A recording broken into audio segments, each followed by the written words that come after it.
श्री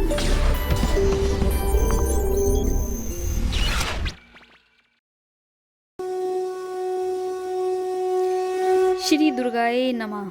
जय माता दी। नवा अध्याय निशुभ वध। ध्यान। मैं अर्धनारीश्वर के श्री विग्रह की निरंतर शरण लेती हूँ। उसका वर्ण बंदूक पुष्प और सुवर्ण के समान रक्तपीत मिश्रित है। वह अपनी भुजाओं में सुंदर अक्षमाला, पास, अंकुश और वृद्ध मुद्रा धारण करता है। अर्धचंद्र उसका आभूषण है तथा वह 3 नेत्रों से सुशोभित है। राजा ने कहा, भगवान, आपने रक्तबीज के वध से संबंध रखने वाला देवी चरित्र का यह अद्भुत महात्म्य मुझे बतलाया। अब रक्तबीज के मारे जाने पर अत्यंत क्रोध में भरे हुए शुभ और निशुभ ने जो कर्म किया उसे मैं सुनाना चाहता हूँ। ऋषि कहते हैं, राजन, युद्ध में रक्तबीज तथा अन्य दैत्यों के मारे जाने पर शुभ और निशुभ के क्रोध की सीमा न रही। अपनी विशाल सेना इस प्रकार मारी जाती देख निशुभ अमरस में भरकर देवी की ओर दौड़ा। उसके साथ असुरों की प्रधान सेना थी। उसके आगे पीछे तथा पार्श्व भाग में बड़े बड़े असुर थे जो क्रोध से होठ चबाते हुए देवी को मार डालने के लिए आए। महापराक्रमी शुभ भी अपनी सेना के साथ मात्र गणों से युद्ध करके क्रोधवश चंडिका को मारने के लिए आ पहुंचा। तब देवी के साथ शुभ और निशुभ का घोर संग्राम छिड़ गए। वे दोनों दैत्य मेघों की भांति बाणों की भयंकर वृष्टि कर रहे थे। उन दोनों के चलाए हुए बाणों को चंडिका ने अपने बाणों के समूह से तुरंत काट डाला और शस्त्र समूहों की वर्षा करने लगे। उन दोनों दैत्यपति के अंगों में भी चोट पहुंचाई। निशुभ ने तीखी तलवार और चमकती हुई ढाल लेकर देवी के श्रेष्ठ वाहन सिंह के मस्तक पर प्रहार किया। अपने वाहन को चोट पहुंचने पर देवी ने छुर्प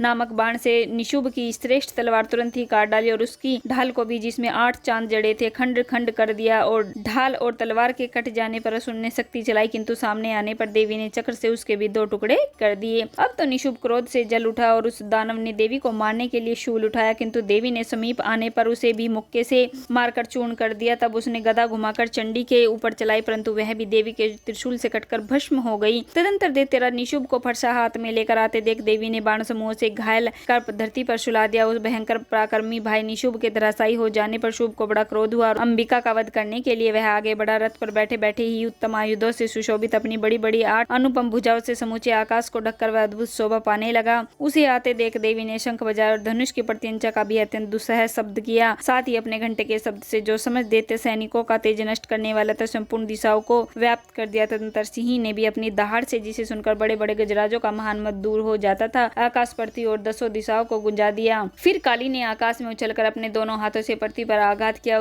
उससे ऐसा भयंकर शब्द हुआ जिससे पहले के सभी शब्द शांत हो गए। तत्पश्चात शिवदूती ने दैत्यों के लिए अमंगलजनक अट्टहास किया। इन शब्दों को सुनकर समस्त असुर थर्रा उठे, किंतु शुभ को बड़ा क्रोध हुआ। उस समय देवी ने जब शुभ को लक्ष्य करके कहा, वो दुरात्मन खड़ा रहे। तभी आकाश में खड़े हुए देवता बोल उठे, जय हो जय हो। शुभ ने वहां आकर ज्वालाओं से युक्त अत्यंत भयानक शक्ति चलाई। अग्नि में पर्वत के समान आती हुई उस शक्ति को देवी ने बड़े भारी लूके से दूर हटा दिया। उस समय शुभ के सिंह नाद से तीनों लोग गूंज उठे। राजन, उसकी प्रतिध्वनि से वज्रपात के समान भयानक शब्द हुआ जिसने अन्य सब शब्दों को जीत लिया। शुभ के चलाए हुए बाणों के देवी के चलाए हुए बाणों को शुभ ने अपने भयंकर बाणों द्वारा सैकड़ों और हजारों टुकड़े कर दिए। तब क्रोध में भरी हुई चंडिका ने शुभ को शूल से मारा। उसके आघात से मूर्छित हो पृथ्वी पर गिर पड़ा। इतने में ही निशुभ को चेतना हुई और उसने धनुष हाथों में लेकर बाणों द्वारा देवी काली तथा सिंह को घायल कर डाला। फिर उस दैत्यराज ने 10 भुजा बाहें बनाकर चक्रों के प्रहार से चंडिका को आच्छादित कर दिया। तब दुर्गम पीड़ा का नाश करने वाली भगवती दुर्गा ने कुपित होकर अपने बाणों से उन चक्रों तथा बाणों को काट गिराई। यह देख निशुभ दैत्य सेना के साथ चंडिका का वध करने के लिए हाथों में गदा ले बड़े वेग से दौड़ा। उसके आते ही चंडी ने तीखी धार वाली तलवार से उसकी गदा को शीघ्र ही काट डाला। तब उसने शूल हाथों में ले लिया। देवताओं को पीड़ा देने वाले निशुभ को शूल हाथों में लिए आते देख चंडिका ने वेग से चलाए हुए अपने शूल से उसकी छाती छेद डाली। शूल से विदीर्ण हो जाने पर उसकी छाती से एक दूसरा महाबली और महापराक्रमी पुरुष खड़ी रह